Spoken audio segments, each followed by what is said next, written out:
তার দলে ফেলার কোন এটা দলকে শক্তিশালী করবে না, দলকে দুর্বল করবে। আমরা চেষ্টা করব সবাইকে নিয়ে। একটা কথা বলছি, আমি প্রদেশ কংগ্রেসের সভাপতি মানে বলবেন না, ভাববেন না এটা আমার ব্যক্তিগত মতামত। আমি সবার সঙ্গে আলোচনা করে আপনাদের এবং সবাইকে সঙ্গে নিয়ে আপনাদের কাছে এই বার্তা আমি দিচ্ছি, যেটা আমার একটা মত নয়। গত পিসিবিতে আনএমএস রেজলিউশন হয়েছে, এটা সম্পর্কে আপনাদের কাছে আমরা পাঠিয়েছি। সেদিনই আলোচনা হয়েছে যে কংগ্রেসটাকে কিছু দু একজন এরকম কংগ্রেসটা দুর্বল করা হয়েছে। পিসিসির মিটিংয়ে আনএমএস সেদিন ডিমান্ড করেছিল এদের বিরুদ্ধে ব্যবস্থা নেওয়া। সেখানে আমি একটা বক্তব্য রেখেছিলাম, ঠিক আছে শুধরানোর একটা সুযোগ দেবো। সেই ডিসিশন তখন করতে হয়েছে লিখিতভাবে যে শুধরানোর সুযোগ দেওয়া হবে, যদি না শুধরা তার বিরুদ্ধে ব্যবস্থা নেব। মহারাজা উদার আমরা দেখেছি কিভাবে মানুষকে গ্রহণ করে নেন। লোকসভার ইলেকশনের সময় আমরা দেখেছি বড় উদারতার পরিচয় দিয়েছে। সেখানে অনেক সময় দলের মধ্যে ক্ষোভ হয়েছে, তবু মহারাজা দিয়েছেন। সেই জন্য এখানে না, সারা ভারতবর্ষে মাঝে মাঝে দেখা যায় আপনাদের একাংশ মিডিয়া কোন কোন দলের কোন কোন ব্যক্তি হয়ে উৎসাহ একটা স্বভাবে পরিণত হয়ে যাচ্ছে। আপনাদের কাছে আমার অনুরোধ থাকবে এগুলির থেকে বিরত থাকার জন্য। যদি না থাকেন করলেও এটা মনে করবেন 6 মাস 1 বছর 3 বছর পরে দেখবেন যে কংগ্রেস নেতৃত্ব এটার দ্বারা প্রভাবিত হচ্ছে না। আজকে বলে যাচ্ছি, প্রত্যেকদিন লিখে দেন। আমি যেটা বলেছি, প্রদ্যুৎ কিশোর বর্মনের তার কঠিন পরিশ্রম এবং তার অসাম্প্রদায়িক চেহারার জন্য সে আমাদের ত্রিপুরাকে কংগ্রেস শক্তিশালী হয়েছে। আপনারা জানেন গত বিধানসভা লোকসভা নির্বাচনে ওর নেতৃত্বে আমরা লড়াই করেছি। আমরা 9টা সিটে প্রথম স্থানে এসেছি এবং সেটা এবং এই অবস্থায় প্রদ্যুৎ কিশোর বর্মন দল ছেড়ে গেছে। আমি চাইব প্রদ্যুৎ কিশোর বর্মন এমন কিছু, এবং আমি বিশ্বাস করি প্রদ্যুৎ কিশোর বর্মন এমন কিছু করবেন না যেটা বিজেপিকে সাহায্য করবে। কারণ ওদের রক্তে কংগ্রেসের আদর্শ, মনে প্রাণে ওরা কংগ্রেসের বিশ্বাসী।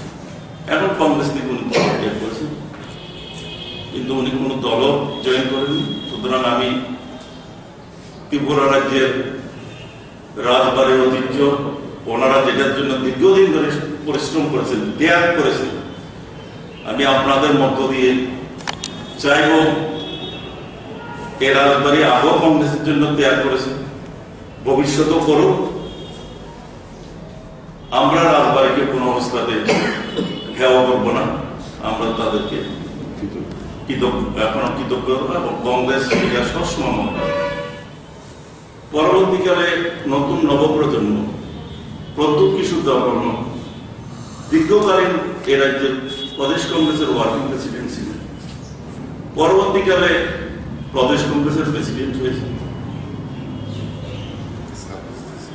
এবং আপনারা জানেন ওনার সার্ভিসের কারণে, নিষ্ঠার কারণে, সততার কারণে কংগ্রেস এ রাজ্যে শক্তিশালী হয়েছে। এটা বলতে কোনো দ্বিধা নেই, প্রদ্যুৎ কিশোর বর্মনের নেতৃত্বে কংগ্রেস এই রাজ্যে শক্তিশালী হয়েছে। উনি কংগ্রেস ছেড়ে গেছেন, সেটা গণতান্ত্রিক অধিকার, কংগ্রেসকে পদত্যাগ করেছেন। কিন্তু উনি আজ পর্যন্ত কোন রাজনৈতিক দল সৃষ্টি করেননি। উনি একটা এনজিও, উনি বলেছেন একটা এনজিও করেছেন, স্বেচ্ছাসেবী সংগঠন, এবং আমরা এখনো আশা করি। পাশাপাশি আমরা একটা গর্বিত ত্রিপুরার রাজবাড়ি সবসময় কংগ্রেসের আদর্শে বিশ্বাস করত এবং কংগ্রেস হয়ে সেই ইন্দিরা গান্ধীর সময় থেকে আরম্ভ হয়ে রাজীব গান্ধী থেকে আজ পর্যন্ত তারা কংগ্রেসের নেতৃত্বের প্রতি গভীর আস্থা রেখে, কংগ্রেসের আদর্শের প্রতি গভীর আস্থা রেখে ওনারা লড়াই করেছেন। এবং দুজন পরবর্তীকালে মহারাজা কিরিট বিক্রম এবং বিভূদেবী লোকসভায় কংগ্রেসকে খুব সফলতার সাথে রিপ্রেজেন্ট করেছেন। এই রাজ্যে কংগ্রেসকে প্রতিষ্ঠিত করার পাশাপাশি কংগ্রেস একটা ধর্মনিরপেক্ষ দল, অসাম্প্রদায়িক দল, সেটা ওনারা বারবার চেষ্টা করেছেন জাতি এবং উপজাতির মধ্যে সেটা প্রতিষ্ঠিত করা, যে কংগ্রেস এমন একটা দল এই রাজ্যের উন্নতি করতে গেলে জাতি উপজাতির মধ্যে সম্প্রীতির দরকার, সবাই মিলেমিশে কাজ করতে হবে। এই বার্তা নিয়ে ওনারা রাজ্যে লড়াই করেছেন, কংগ্রেসের সঙ্গে থেকে অনেক ত্যাগ করেছেন এবং কংগ্রেসের ওই লড়াই করেছেন। পরবর্তীকালে মহারানী বিপুলমণি দেবী বিধানসভায় গিয়েছেন, মন্ত্রিসভায় গিয়েছেন, বিভিন্নভাবে ওনাদের কংগ্রেসের প্রতি যে আনুগত্য সেটাকে কংগ্রেস কোনোদিন ছোট করে দেখবে না। ছোট করে দেখলে কংগ্রেস ইতিহাসটাকে অস্বীকার করা হবে এবং সেটা যদি কেউ করে তাহলে ধরে নেওয়া হবে পরিকল্পিতভাবে বিজেপির হয়ে কংগ্রেসকে দুর্বল করার জন্য ষড়যন্ত্র চলছে।